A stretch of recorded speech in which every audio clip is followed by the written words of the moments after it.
So today's thought is जिनने भी fees नहीं भरी है वो अपनी फीस भरे।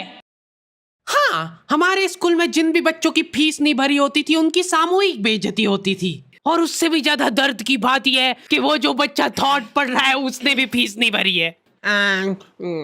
स्कूल वालों ने इंटेंशनली उसको वो थॉट दिया था ताकि उसकी अंतरात्मा भी बेइज्जत फील करे। उस दिन हम सब बच्चों को असेंबली में 2 घंटे तक खड़ा रखा था क्योंकि हमारी प्रिंसिपल मैडम ने दिन रात मेहनत करके कोई सा तो नारी शक्ति का अवार्ड खरीद लिया था।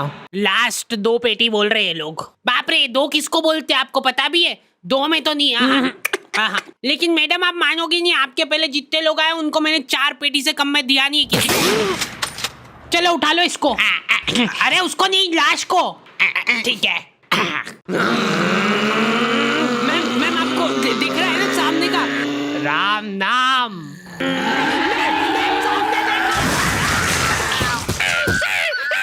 उस दिन हमारे स्कूल में अवार्ड के सेलिब्रेशन के लिए अलग तैयारियां चल रही थी। तो और मतलब पढ़ाई लिखाई कैसी चल रही है अपने फिर? हैं कुछ हेल्प वगैरह लगेगी क्या? अरे मैम का स्केच। हाँ, हार्डी को बोला तो था। मैं स्कूल में स्केचेस का धंधा करता था, 100 रुपए प्रति स्केच और लड़कियों का फ्री में। मैंने एक बार चमेली का स्केच बनाया था। उसने बनाने का बोला नहीं था, मैं खुद से बना के ले गया था। वो देख के वो एकदम इम्प्रेस हो गई और उसने जाके अपने बंदे को दिखा दिया। ये देखो हार्डी ने बनाया, कितना अच्छा बनाया यार, हूबहू लग रही हूँ मैं एकदम। उसका बंदा राजेश और उसके साथ 2-4 लौंडे लपाड़े और। बहुत स्केच बनाना आ रहे थे को आजकल, हमारा भी बना दे कभी। अरे भाई पर हुआ क्या?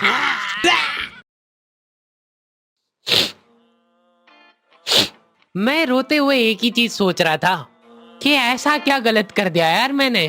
सिर्फ आई लव यू चमेली तो लिखा था मैंने।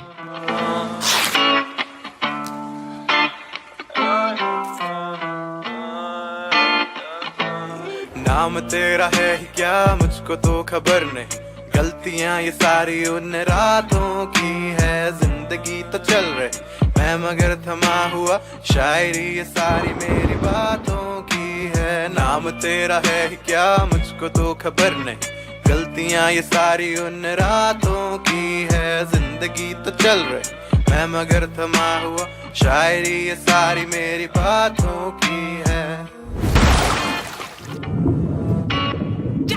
ये क्या बना के लाए हो? मिट्टू लग रहा है एकदम। निकलो।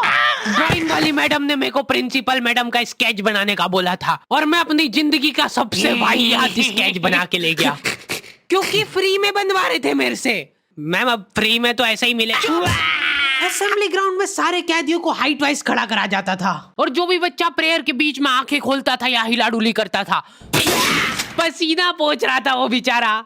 प्रेयर खत्म होने के बाद हमारे आसपास लाशें पड़ी होती थी। असेंबली से क्लास तक का फासला बहुत कठिन होता था कुछ बच्चों के लिए। ओए रोक इधर, तेल क्यों नहीं डाला? सर वो मेरे घर पे जो कोई भी तेल लगा के नहीं आता था उसको घसीट के काल कोठरी में फेंक देते थे लोग और वहीं पे 25 लीटर वाली सोयाबीन तेल की केन उसके ऊपर ढोल देते थे। सर मैं कल डाल के। बेचारे बच्चे फिर भी जैसे तैसे अपने क्लासरूम तक पहुंच रहे हैं और वहां पे टीचर के आते पता ही नहीं है। उनकी अलग मीटिंगें चल रही है ऑफिस में। अच्छा चलो बताओ कि अपन इन बच्चों को और किस तरीके से लूट सकते हैं। मेरे पास एक आइडिया है। देखो अपन क्या है कि एक प्रोजेक्टर लगवाते हैं एक ही क्लास में। कैदियों को क्लास में कोई संभालने वाला नहीं होता है तो ये अपने जंगली पने पे उतर ही आते हैं।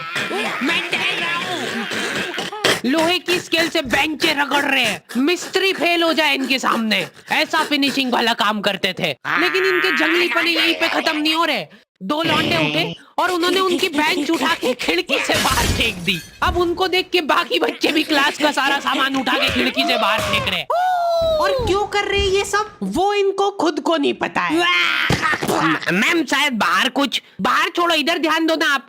तो अपन ये जो प्रोजेक्टर लगवाएंगे इसको अपन नाम देंगे स्मार्ट क्लास और उसकी अपन लेंगे अलग से फीस। ठीक है, पर कभी किसी बच्चे ने नहीं दी तो? अरे भूषण जी, फीस पेरेंट्स देते हैं, बच्चे नहीं। 1 हफ्ते में 1 पीरियड लगता था स्मार्ट क्लास का, जो बच्चों को स्मार्ट बनाने के लिए काफी था। पॉपकॉर्न लाया था ना तू आज? खोल टिफिन। मूवी चलेगी अभी मूवी। ये लोग ऐसे बैठे कि अभी लड़की आके मुजरा करेगी इनके सामने। जिन भी बच्चों ने वो एक्स्ट्रा फीस नहीं भरी होती थी उनको वो 1 पीरियड के लिए क्लास के बाहर जाना पड़ता था।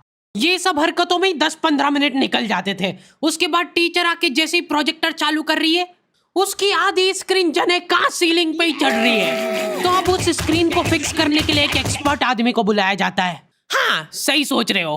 बोसाना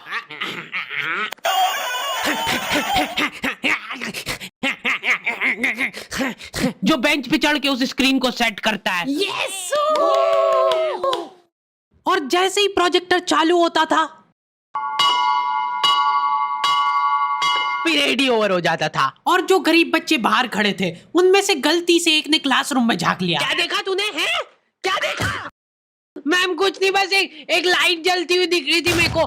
10 रुपए लगेंगे तूने जो 1 सेकंड देखा है उसके। ये सुविधा के कारण हमारे स्कूल के बच्चे इतना स्मार्ट बन गए थे ना। एक बार एक बच्चे को गुस्सा आया तो वो प्रोजेक्टर की डिस्प्ले केबल उखाड़ के ले गया घर। और अफसोस उस दिन के बाद कोई भी बच्चा स्मार्ट नहीं बन पाया। मैम जल्दी चलो, ऊपर एक केस हो गया। हमारे स्कूल में आए दिन कुछ न कुछ केस होते रहते थे, लेकिन ये केस थोड़ा पेचीदा था। हमारी क्लास के किसी बच्चे ने लव लेटर लिखा था चमेली को और वो लग गया टीचर के हाथ। तो ये अब केस बन चुका है पूरे स्कूल का।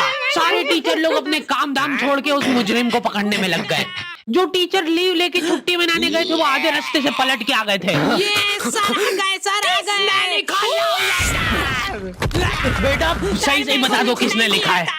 अब ये 10-15 टीचर लोग आपस में डिस्कशन कर रहे हैं। सर आपने लिखा है तो बता दो, अपन बात दबा देंगे। फिर इन्होंने एक और एक्सपर्ट टीचर को बुलाया। बेटा सुन लो, मैं शक्ल देख के बता देती हूँ एक बार में कि कौन है मुजरिम। तुम बाहर जाओ। हाँ तुम भी बाहर जाओ। तुम भी। क्लास में सिर्फ 4 लड़के बचे जिनमें से एक मैं हूँ। बाकी सभी बच्चे इसके शक के दायरे में थे। उन सभी बच्चों को काल कोठरी में ले जाके टॉर्चर किया जा रहा था। बोल दे बेटा क्यों लिखा है। इधर मैडमों को अलग चीजों की टेंशन हो रही थी। इसने चमेली में मात्रा तक गलत लगाई है। अरे रुको, इसका बाप भी बोलेगा सच। बोल दे बेटा क्यों लिखा था। बस हाँ बोल, तूने लिखा था। बोल। सर हाँ सर मैंने हाँ नहीं लिखा।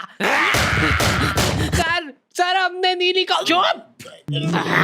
बोल सच बोल। अभी भी मौका है, बोल दे। बोल दे कि तूने लिखा सर। मरना ही आज मतलब तुमको। मुंह खोल। ऐसे तो ये कसई मार डालेगा सारे बच्चों को। साइड करो इसको, मैं जा रही हूँ। अरे मैम सबने सच बोल दिया है, इन सभी ने मिल के लिखा है। हाँ sir, very good very good. चलो अब साइड हो जाओ। ये क्या, किसने मारा मेरे बच्चों को? पानी पियो बेटा, लो पानी पियो। लेकिन उसके पहले मेरे को बताओ कि तुम में से किसी ने लिखा है या नहीं। इधर इनकी क्लास में अलग इन्वेस्टिगेशन चल रही थी। बेटा देखो, अगर तुमको आपस में भी किसी पे शक हो तो तुम लोग बता सकते हो खुल के, किसी से डरने की कोई जरूरत नहीं है। इतने में राजेश उठ के बोल रहा है, मैम मेरे को हार्डी पे शक है। तो पहले क्यों नहीं बताया? उसके बाद ये लोग मेरे को ही पकड़ के ले गए। अभी देखो मेरी शक्ल पता है थोड़ी सी ऐसी भोली टाइप है, तो मेरे को बचपन से ही उस चीज का एडवांटेज मिला है। जैसे किसी बच्चे से लड़ाई हो गई, सर इसने ही मारा है मेरे बच्चे को। नहीं ये नहीं मार सकता यार, इसको जरूर किसी ने फंसाया है। कुछ भी बोलो यार, लेकिन मेरे को नहीं लग रहा यार कि ये हो सकता है मुजरिम। बेटा सच बताओ, तुमको किसने फंसाया है? बेटा देखो, अगर किसी ने तुमको फंसाया है तो उसका नाम बताओ। डरो मत, घबरा मत, सिर्फ नाम बताओ। हाँ बेटा, डरने की बिल्कुल बात नहीं है।